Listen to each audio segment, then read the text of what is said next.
সুপর্ণা আজকে কি বানাবে গো? আজকে এই সব সবজি দিয়ে ভেজিটেবল চপ বানাবো। হ্যাঁ, খুব ভালো। বন্ধুরা, যে কোনো চপ বানানোর সময় এই ভাজা মশলাটা দিতে হয়, জিরে, ধনে, মৌরি, তেজপাতা আর লঙ্কা। এটা এখন শুকনো খোলায় ভেজে নিচ্ছি। এবার একটু বাদামটা শুকনো খোলায় ভেজে নেবো। আলুটা একটু গ্রেট করে নেবো, কেননা গ্রেট করে না করে নিলে না এই ডালা ডালা পাকিয়ে যাবে, ভালো হবে না। পাঁচ ফোড়ন দিয়ে দিলাম তেলের উপরে, হলুদ দিয়ে দিলাম, আদা কাঁচা লঙ্কাটা থেতো করে রেখেছিলাম দিয়ে দিলাম। ভাজা হয়ে গেছে আদাটা, এবারে গাজর বিট দিয়ে দিলাম। এবার গাজর দিয়ে দিলাম, এবার স্বাদ অনুযায়ী নুন দিয়ে দিলাম। এবারে মটরশুঁটিগুলো দিয়ে দিলাম।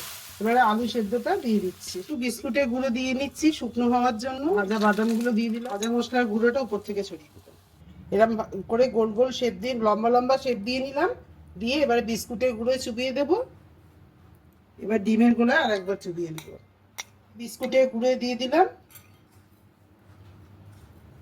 তোমরা এই অবস্থায় এই যে গড়ে রেখেছি এরকম ভাবে তোমরা ফ্রিজে, ডিপ ফ্রিজে তোমরা সংরক্ষণ করে রাখতে পারো, অনেকদিন পর্যন্ত থাকবে। আর যেরকম দরকার ভাজা করে খেয়ে নেবো। লাল লাল করে এবার ভেজে তুলে নেবো। আমাদের ভেজিটেবল চপ একদম খাওয়ার জন্য।